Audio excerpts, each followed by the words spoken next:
নমস্কার, আমি সুস্মিতা। আপনারা দেখছেন সুস্মিতা সিম্পল কুকিং চ্যানেল। আজকে রেসিপি চিকেন কারি। এই চিকেন কারি খেতে অসাধারণ লাগে, বানাতেও খুব সহজ।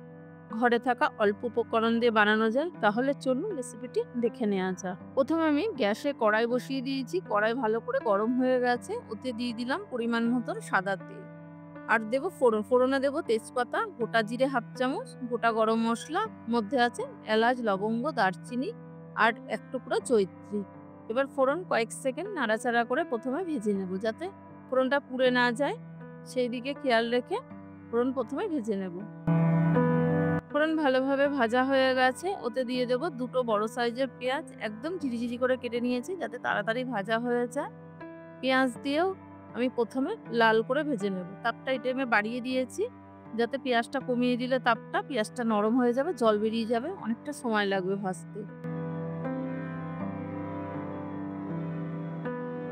নাড়াচাড়া করে পেঁয়াজ ভেজে নিয়েছি। যখন পেঁয়াজটা কালারটা চেঞ্জ হয়ে গেছে, এর থেকে আর বেশি ভাজবো না।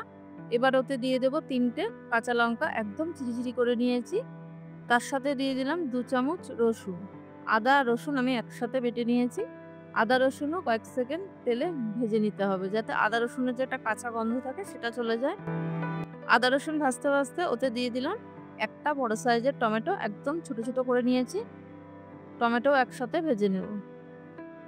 আদা রসুনের সাথে টমেটোর সাথে ভালো করে ভাজা হয়ে গেছে। এবার ওতে দিয়ে দেবো স্বাদ মতো নুন। তার সাথে দিয়ে দিলাম হাফ চামচ হলুদ গুঁড়ো, হাফ চামচ লঙ্কার গুঁড়ো, হাফ চামচ কাশ্মীরি লঙ্কার গুঁড়ো, হাফ চামচ জিরের গুঁড়ো, হাফ চামচ চিকেন মশলা, যে কেনা মশলা পাওয়া যায় সেই চিকেন মশলা। সামান্য একটু জল দিয়ে দিলাম।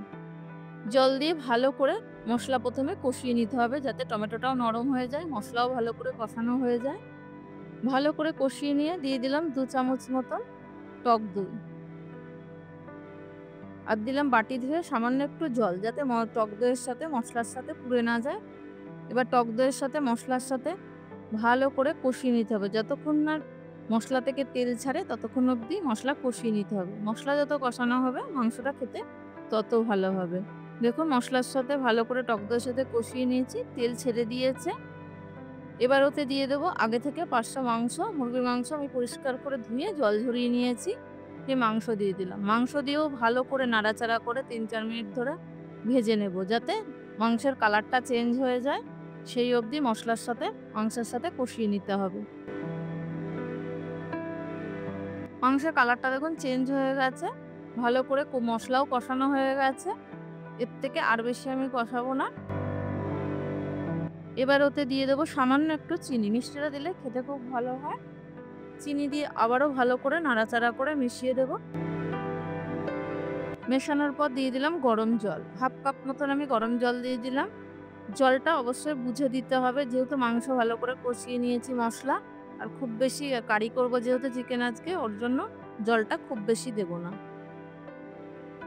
যেহেতু কমিয়ে দিলে অনেকটা জল মাংস থেকে বেরিয়ে যায়, চাপা দিয়ে ১০ মিনিট মতন হতে দেব।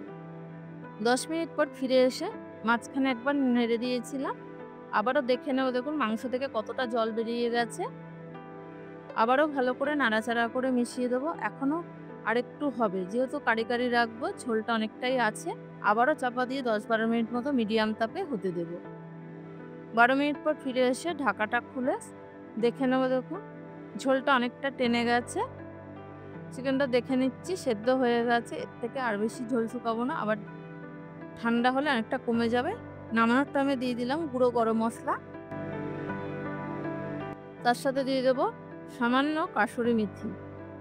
আজকে আমার চিকেন কারি রেডি। পরিবেশন করে দেখাচ্ছি কেমন হয়েছে।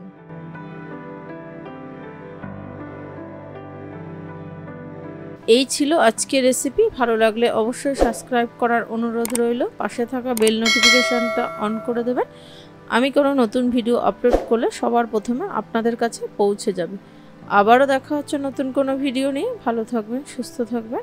ধন্যবাদ।